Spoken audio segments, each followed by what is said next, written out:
Bonjour les belles hirondelles, comment allez-vous? J'espère que vous allez bien. Je suis désolée, vous savez, pour cette lumière artificielle, mais il fait très pluvieux pour le moment et du coup il fait très sombre et si on ne met pas la lumière, eh bien vous ne me verrez pas et vous ne verrez pas les livres que j'ai à vous présenter pour ce book haul du mois de janvier 2021. Alors je pensais m'être assagi, je pensais franchement m'être assagi. Bah, pas tant que ça, hein, pas tant que ça, parce que ben voilà, c'est vrai que j'adore lire, j'aime beaucoup lire. Euh, et voilà, j'ai craqué, j'ai craqué. Mhm. Bon, bon, allez, c'est parti. Je vais vous faire ce book haul. Il y a un peu de tout, en fait, plus ou moins comme lecture. Beaucoup dans le style que j'aime quand même, dans la SFFF. Et c'est parti, on commence de suite. Alors, un qui me tentait, qui était dans ma wishlist depuis longtemps, c'était les poisons de Catarse de A. Alouette aux éditions Pocket. Et c'est de la fantaisie, bien sûr. Je pense qu'il y a 2 tomes, si je dis pas de bêtises. Je pense que c'est une duologie, mais encore là, j'ai peur de dire des bêtises.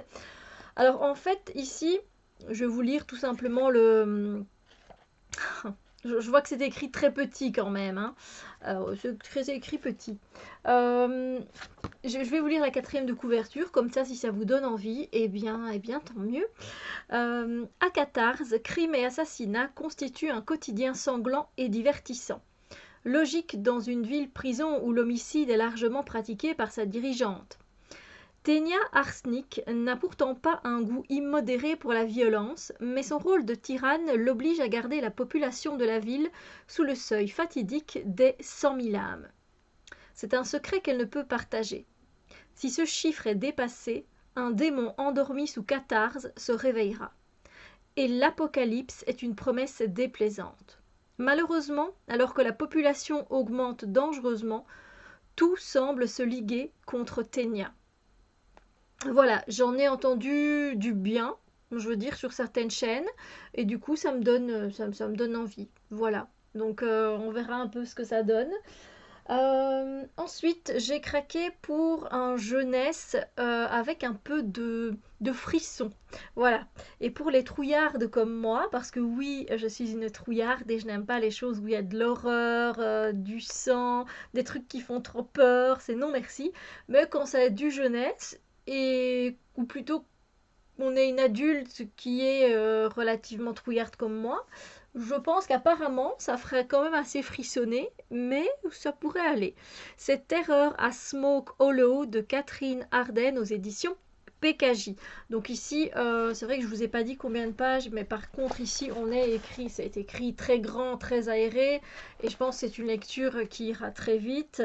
Bah oui, on est sur du 245 pages. Le travail éditorial est très très beau. On est dans un champ d'épouvantail. Et en fait, ce qui se passe dans cette histoire, apparemment, depuis le décès de sa mère, Holly, 11 ans, trouve refuge dans la littérature. Jusqu'au jour où elle croise, près d'une rivière, une femme déterminée à y jeter un livre. Le sang d'Holly ne fait qu'un tour. Pas question de la laisser commettre une telle barbarie. Elle vole l'ouvrage et se plonge dans sa lecture. Mais quelle étrange histoire que celle d'Elizabeth Morrison, de son mari et de son beau-frère, disparus après avoir passé un pacte avec un sinistre personnage. Le lendemain, la jeune fille a la désagréable surprise de découvrir que la ferme que visite sa classe est celle où est enterrée Elisabeth. Voilà, voilà. Bon, on met quand même que c'est à partir de 10 ans. Je pense que ça ira pour moi, non? Mais voilà, moi c'est vrai que tout ce qui fait un peu peur comme ça, c'est pas mon truc. Et voilà, c'est pour ça que je lis rarement voilà, ce genre de... Mais bon, allez, à partir de 10 ans, si les jeunes peuvent lire ça, je peux lire ça, non? Voilà, alors pour les poisons de Catarse, on est sur du 420 pages. Voilà, comme ça vous êtes au courant. Un livre qui me faisait de l'œil, éditorialement, là aussi, le travail, moi je le trouve super bien fait. Et je trouve ça vraiment différent. C'est 7 mensonges d'Elizabeth Kay. Et moi ici, j'ai une version euh, euh, en seconde main, je vais y arriver. C'est 7 mensonges d'Elisabeth Kay aux éditions Robert Laffont dans la collection La Bête Noire. Voilà. Alors regardez la constitution. Vous voyez là? C'est pas trop bien fait. Mensonge 1, mensonge 2, mensonge 3, 4, 5, 6, 7. Ça a l'air vachement bien. Il a eu le prix Bête Noire des libraires pour 2020. Pardon, excusez-moi. Et du coup, c'était très intriguant. Alors, des thrillers à suspense, j'en lis de temps en temps. Et celui-là, il me donnait envie. Donc, ça a l'air d'être assez aéré au niveau de l'écriture. Et il fait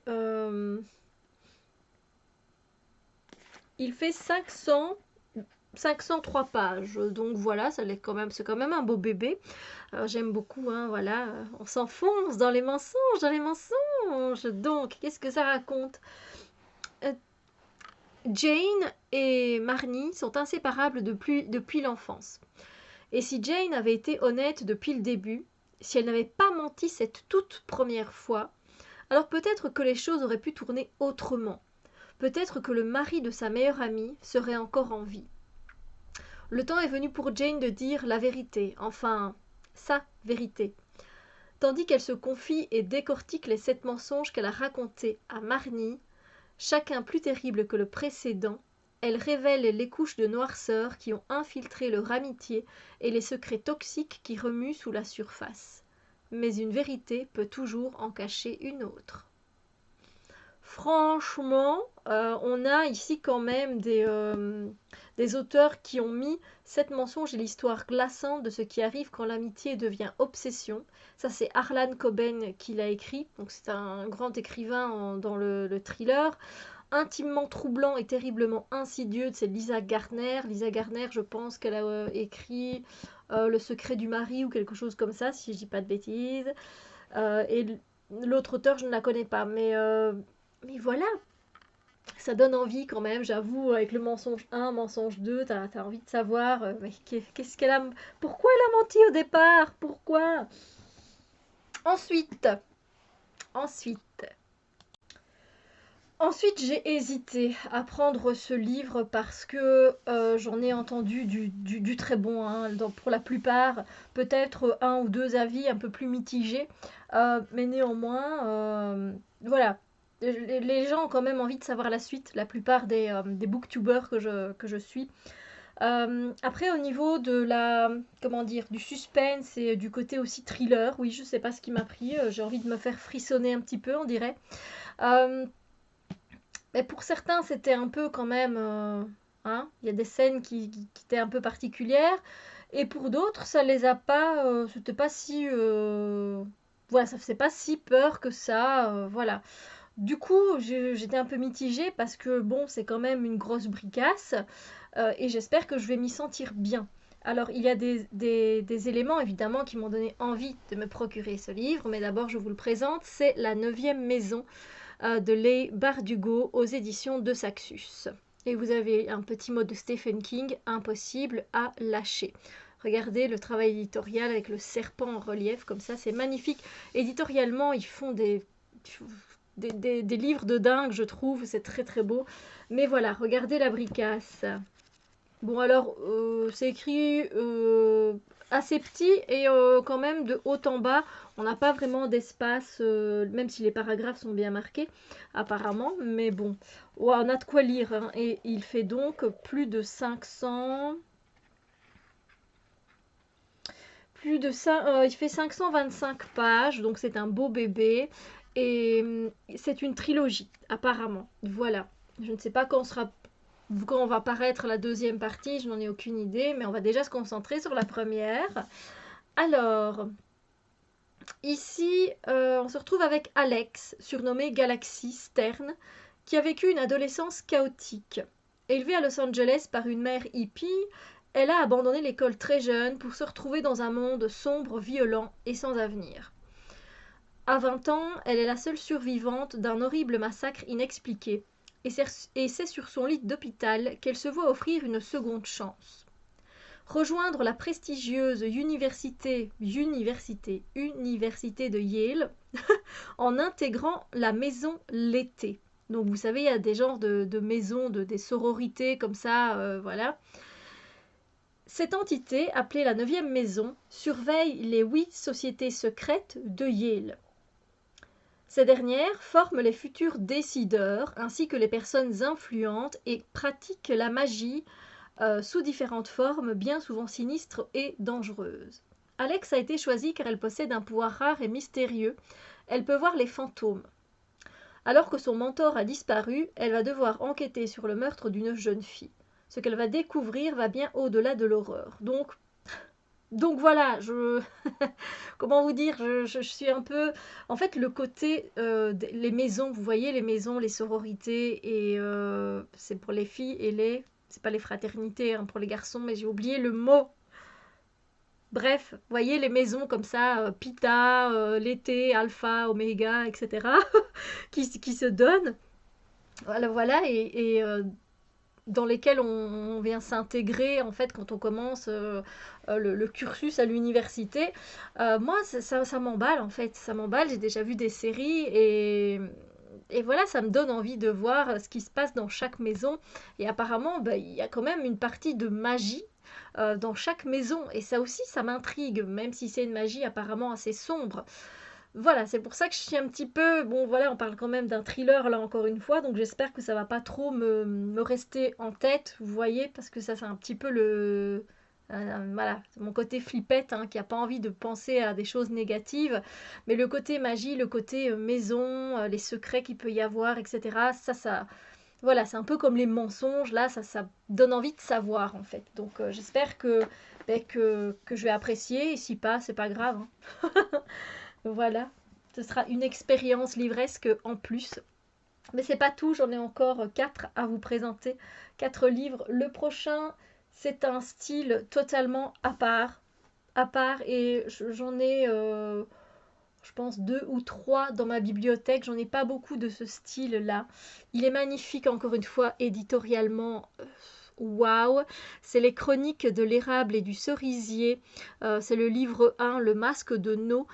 C'est de Camille Monceau et c'est aux éditions Gallimard Jeunesse. Et je ne vous ai pas montré la tranche. Vous voyez la tranche? C'est magnifique, hein. C'est super beau, franchement. Donc, vous vous imaginez un petit peu dans l'ambiance dans laquelle on se trouve, dans le folklore dans lequel on pourrait se retrouver. Il s'est écrit assez grand, donc là je pense que ça pourrait se lire assez vite et on est sur du 400, ça va encore, hein, du 412 pages. Du 412 pages, c'est le livre 1. Je ne sais pas si c'est une duologie ou une trilogie, aucune idée. Enfant abandonné, Ichiro est élevé comme un fils par un mystérieux samouraï qui lui enseigne la voie du sabre.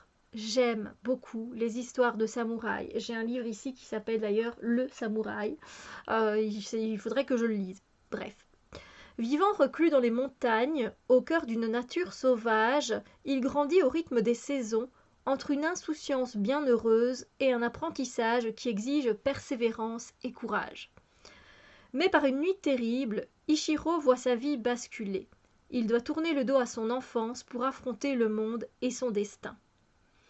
Héros sublime, amitié, trahison, passion et vengeance, le masque de No est le début d'une épopée éblouissante dans le Japon du XVIIe siècle et la révélation du talent de Camille Monceau.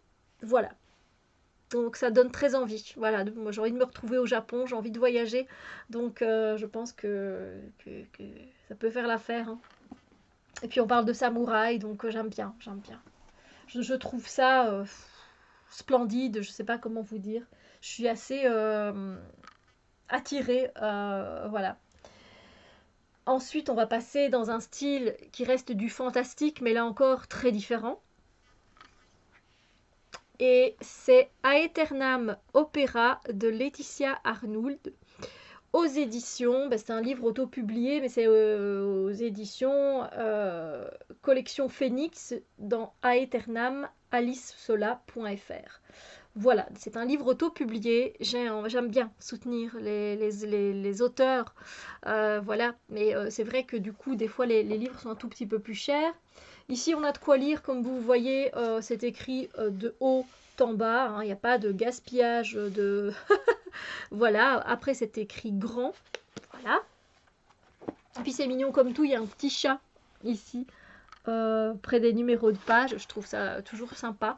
Voilà, et puis la couverture est très jolie aussi, hein. On voit donc de ballerines ici, on voit un violon, et puis on voit un jeune homme et ce côté un peu galaxie comme ça. C'est un livre qui fait 460 pages. Je ne sais pas si c'est un premier opus ou pas. Je vais vous dire de quoi ça parle parce qu'on n'a pas vu beaucoup circuler et moi il m'a intriguée quand je l'ai vu sur Amazon. Voilà. Par une étrange nuit d'hiver, Gabriel, jeune artiste un peu gauche, s'égare dans un Montmartre qui lui était pourtant familier. Alors que sous ses yeux les rues prennent une apparence désuète, le jeune homme se voit obligé de se réfugier dans un vieil opéra pour échapper à une tempête de neige. Il vient de pousser la porte d'Aeternam Opéra. Artistes hors normes et sortilèges, magie et vieux Paris se croisent dans cet opéra fantastique. Mais tout n'est pas exempt de danger. Et Romane, la ballerine principale, sa nouvelle alliée, le met rapidement en garde. Prisonniers et maudits pour l'éternité, leur salut viendra s'ils arrivent à retrouver le Sweeteldy Cat, un mystérieux chat noir qui est en réalité bien plus que ce qu'il n'y paraît. Le petit chat que l'on voit donc en bas de page. Mais l'opéra est tombé sous le joug de sorciers maléfiques dont la cruauté et l'ambition dépassent l'entendement. Gabriel semble avoir un rôle particulier à jouer dans cette affaire. Mais que peut faire un rêveur maladroit contre d'ancestrales puissances maléfiques? Surtout que le temps s'étiole et que sonnera bientôt le dernier lever de rideau. Je trouvais ça assez intéressant. Ce monde fantastique, coincé dans un opéra, avec de la magie, des maléfices, un sort peut-être qui a été lancé, un chat noir à retrouver. Ah, je sais pas, tout me disait oui, oui, oui, vas-y. Et puis il y a la ballerine, évidemment, j'aime beaucoup. Par contre, c'est un peu dommage parce que là, il manque quelques lettres en fait dans le texte, sur la quatrième de couverture par exemple. Voilà, ici on a cette affaire, il manque un F. Maléfique, il manque ici le I. Voilà, voilà, bon après, si c'est peut-être la première fois que cette maison d'édition imprime son propre livre, donc voilà, hein, mais voilà, je dis juste ça comme ça. Et puis vous avez chaque en tête avec un, vous savez, les théâtres, les rideaux de théâtre comme ça. C'est chouette.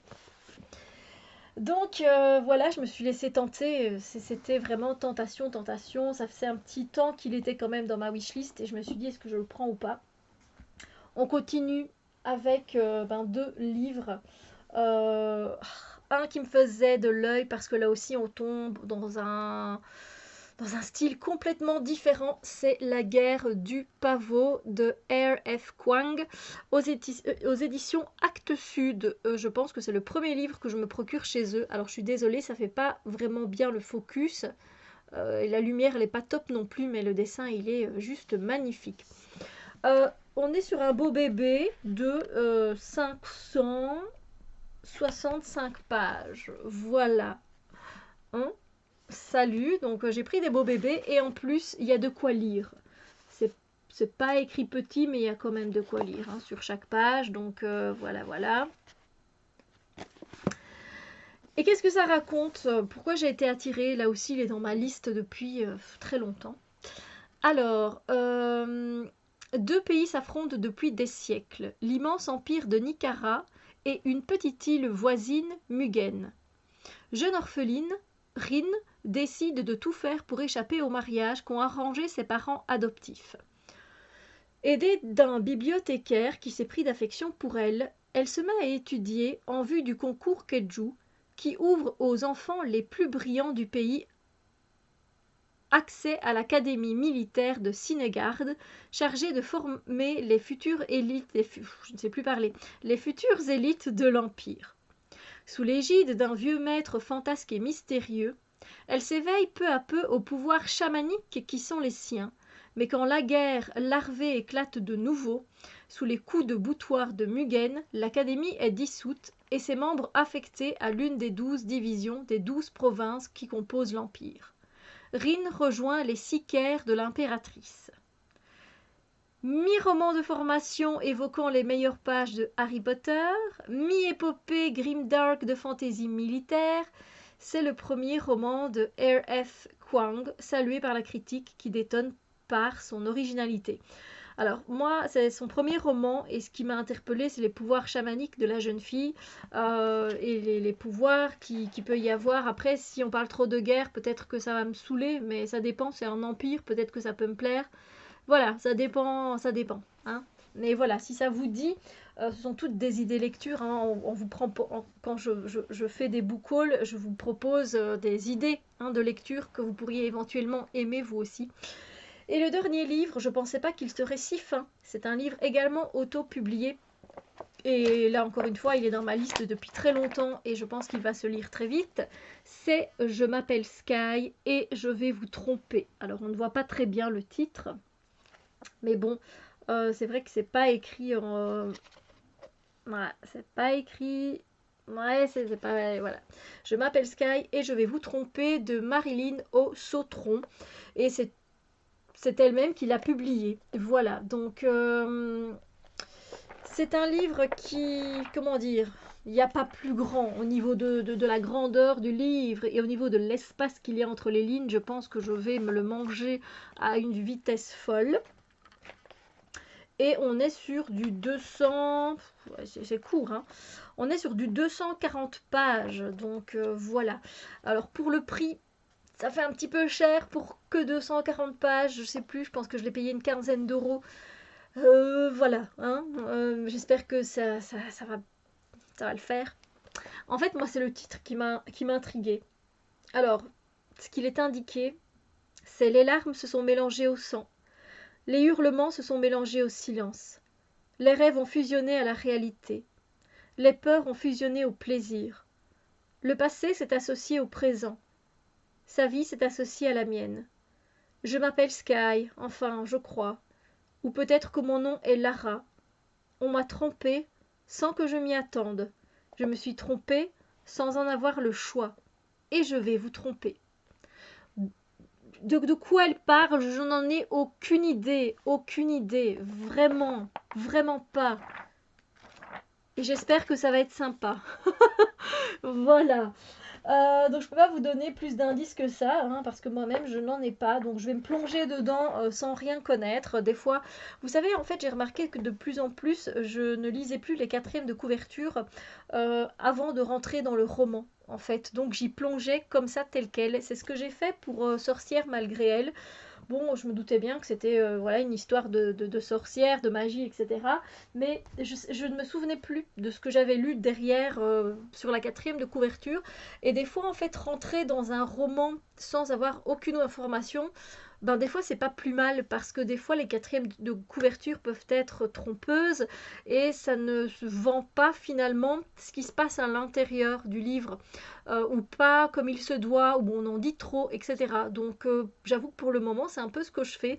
Pour les 7 vies de Léo Bellamy, c'est ce que j'ai fait aussi. Je me suis plongée dedans sans regarder avant de lire la quatrième de couverture. Je me suis plongée dedans et voilà, ça s'avère aussi là très addictif pour le coup. Et bien voilà, le book haul du mois de janvier 2021 est terminé. J'espère que ce partage vous a plu, que vous avez peut-être envie de craquer sur l'un ou l'autre livre. Alors c'est pas pour vous faire acheter, hein. Moi j'y gagne rien du tout. Je suis pas associée, je suis associée à personne. C'est ma carte bleue qui sponsorise, mais voilà, j'espère que voilà, je peux vous donner des idées lecture si vous êtes en panne de lecture, si vous ne savez pas quoi lire pour le moment, si vous avez envie d'essayer un autre genre. Voilà, ce sont des partages. Donc n'hésitez pas à me dire les livres que vous avez achetés récemment. Ça me ferait plaisir de voir vos partages en dessous de la vidéo. Sur ce, je vous fais plein de bisous lumière et je vous dis à très bientôt pour d'autres vidéos.